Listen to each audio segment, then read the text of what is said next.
Good morning, everyone. Fred Blues here. Hot cup of coffee. I think all the critters are on vacation today. Family's still asleep. And I have a video that I really got to get out, and it's kind of important to me. Sorry for the raw recording, but I heard that a great American is buying, by that I mean Mr. Beast, is buying CapCut, or not CapCut, TikTok, and CapCut is a part of that. So we are going to just chill a little bit and wait and see what happens, and hope this isn't one of those 2-year purchases or something, Anyway, my discussion today is why Fallout 4 and Skyrim are possibly two of the greatest role-playing games ever. Okay? Yeah. You're thinking, what? No, they're so bad. They're practically shooters, man. You get an archer in Skyrim and you can go all through it and don't do nothing else. Same with Fallout 4. You get a sniper, you can go all through it and literally snipe and don't do nothing. Yeah, true. You can. No denial. Okay, old school gamer credentials here. Back in the early 80s, I was a tabletop gamer.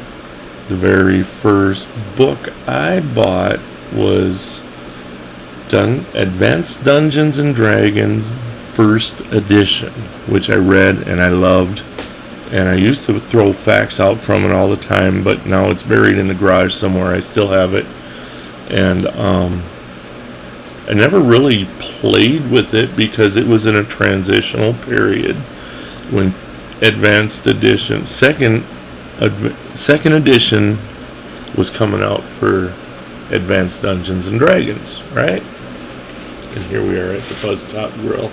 I am not really going to do nothing with this except run around and look pretty, right? But anyway, yeah, sniper, beautiful gun, which might throw you in the face of everything I'm saying, right? But anyway, this is my point. I bought the second edition book, and I loved it as well, and we played it like crazy. And Smudge just showed up because he decided I'm working. I don't know if I'm really working or not, but Anyway, the point being, other than my wonky control here, because I've been playing BG2 all morning and I got to get used to this stuff all over again.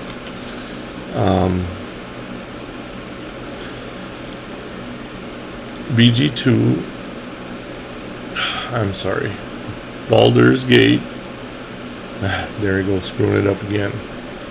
Dungeons and Dragons, 2nd edition. Advanced Dungeons and Dragons, 2nd edition. And I used to argue with people on this all the time because, I loved that game so much. And they'd say, oh, it stinks because you can only get level 8 or 9 if you're an elf. And I don't think that's what the developers meant. I think if you got Gygax here in an interview, he would tell you, we gave you this as a guide where you start, not where you end. There is none of the creators who would get here and say, this is exactly how you got to play. This is it, period. Nothing else. End of story. None of them would say that. Ever. So, we had our games. We were playing them. Shoot. I had my barbarian, my favorite character ever. And I don't think I can mention his name now because I accidentally, because I was young and dumb, signed off to some writers, and they're like, oh, well, you're done using them. Okay, fine. Way too many ribs there. But he he was like 30, 40th level. Like I said, we're talking about that's where you start, not where you end, right? But anyway, back to what we're talking about here, gaming. They are the best, not the best, but one of the best RPG, two of the best RPGs ever. Sweet. And because at the tabletop, we rolled the dice. We created a world. We, the players, through DM guidelines, made our game. We totally made our game.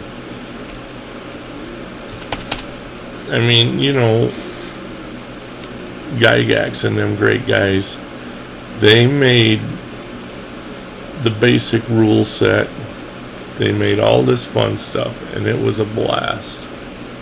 That is way too heavy. I gotta sell it.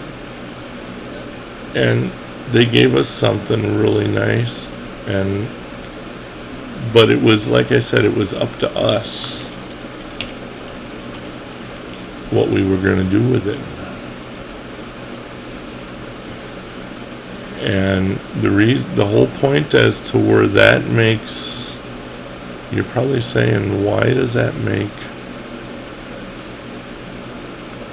Skyrim and Fallout 4 excellent role-playing games? Because we are deciding the destiny of our characters. We got a basic rule set. Technically, our DM is a part of the AI system. No big deal. But we play this game. We role-play this game. People role-play. And the reason all these role-playing elements are not there is because they're for us to figure out. That's the whole point. They're for us to figure out, just like we did when we were sitting on the tabletop, rolling them dice. We made these fun games, man. And what makes these games just as fun as those games is that we are the ones making the decisions. And our DM is even less intrusive than when we were on the tabletop. Even less intrusive. They're better. Man, this rocks. This is everything. And now, don't get me wrong. What my whole rant here is, I'm saying that New Vegas, Fallout 4, and Skyrim are way better to me than their predecessors. And that's going to give me a whole lot of flack. But the point is that the predecessors, you were kind of literally guided, and to the point where they felt very linear. Even open world Baldur's Gate 3, open world Fallout 3, I'm playing too many games, can you tell? Felt very linear. There are certain paths you had to go. And yeah, there are certain paths you have to go in Fallout 4, and there are certain paths you have to go in Skyrim. But you can do them whenever you want. If you say, oh, I gotta go overthrow such and such for such and such, but then you say, maybe I want to do this instead, go for it. But they're excellent role-playing games because they're telling you a story through the environment, and that's all they're really trying to do. And how you role-play it is up to you, is my point.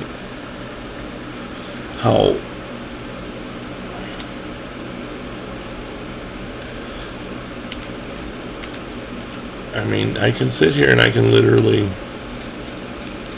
point and shoot through the whole game. Point and shoot through the whole game. Yeah, it's lovely. Wasting my ammo there to get my point across, but I can do this if I want. And literally, yeah, that's what makes it a point and shoot, right? I got you. I hear you. I didn't want to do that.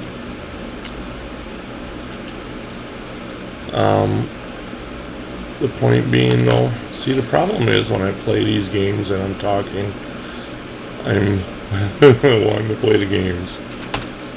Okay, yeah, that kind of mucks things up a little bit.